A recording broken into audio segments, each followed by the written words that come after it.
जय श्री राम। सनातनी मित्रों, आज एक बहुत ही विशेष विषय पे थोड़ी चर्चा करने की इच्छा हो रही है। वह है जातिवाद। आज हमारे देश में जातिवाद के नाम पर एक ऐसा विष, एक ऐसा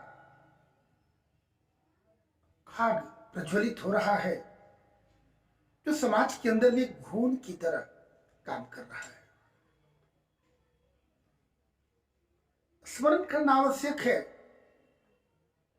मुगल शासन में, अंग्रेजों के शासन में हमारे समाज को तोड़ने की एक कुत्सित चेष्टा थी, जिसका वायरस आज भी हमारे बीच पनप रहा है।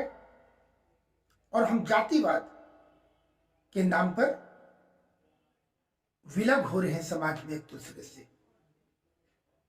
उस समय भी जातियां थी, जातिवाद नहीं था। सबों के बीच में एक प्रेम की नदी प्रवाह होती थी। एक हम ही तो है जो प्राचीन काल से कहते चले आए हैं, सर्वे भवन्तु सुखिनः सर्वे सन्तु निरामया। एक हम ही तो हैं जो वसुदेव कुटुंबकम को मानते चले आए हैं।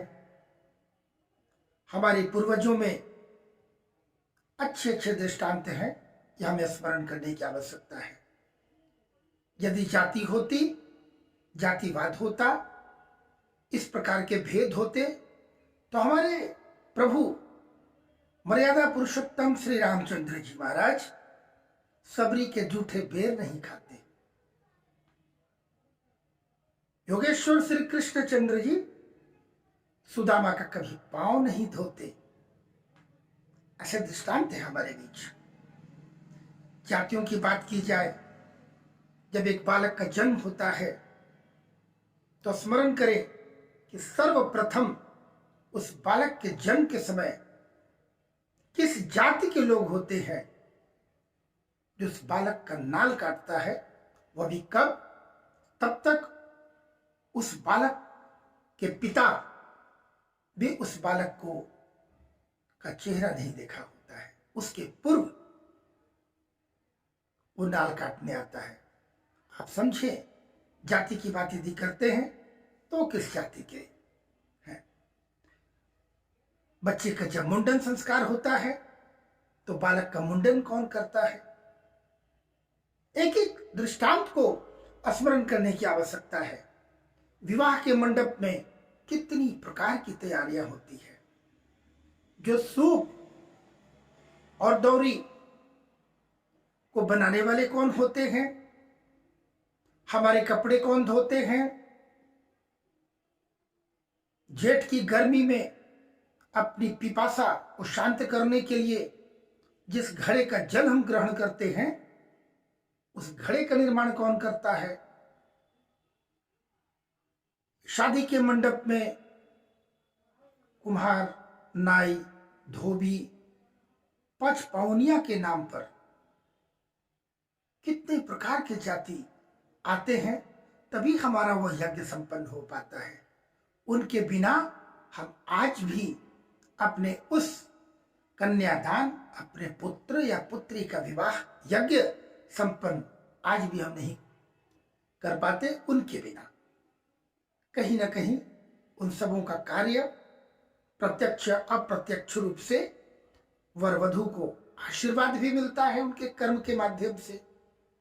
उतना ही नहीं, जब व्यक्ति की अंतिम यात्रा होती है तो उसे मुखाग्नि देने के लिए वो आग भी कौन देता है।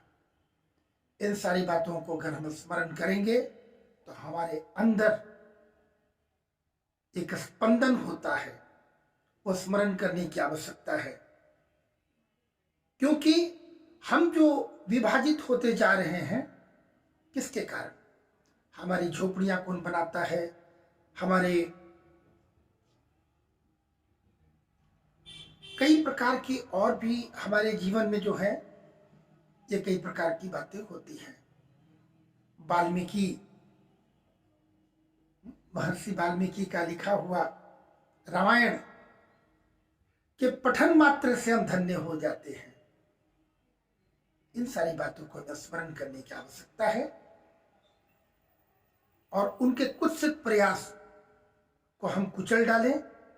जाति भेद में ना बटे, हम हिंदू हैं, सनातनी हैं, इस बात का हमें सबको स्मरण रखना चाहिए। वसुधैव कुटुंबकम को हमें साकार करने की आवश्यकता है अपने व्यवहारिक रूप में, व्यवहारिक जीवन में, और एक श्रेष्ठ भारत राम राज्य की जो कल्पना कर रहे हैं उसका हमें निर्माण करने के लिए आज और अभी से हम सबों को अपने विचारों में परिवर्तन लाकर एक नई क्रांति का प्रारंभ करना चाहिए। जय हिंद, जय हिंद, जय भारत, जय भारत, जय भारत, वंदे मातरम, वंदे मातरम, वंदे मातरम, जय जय श्री राम, जय श्री राम, जय श्री राम, जय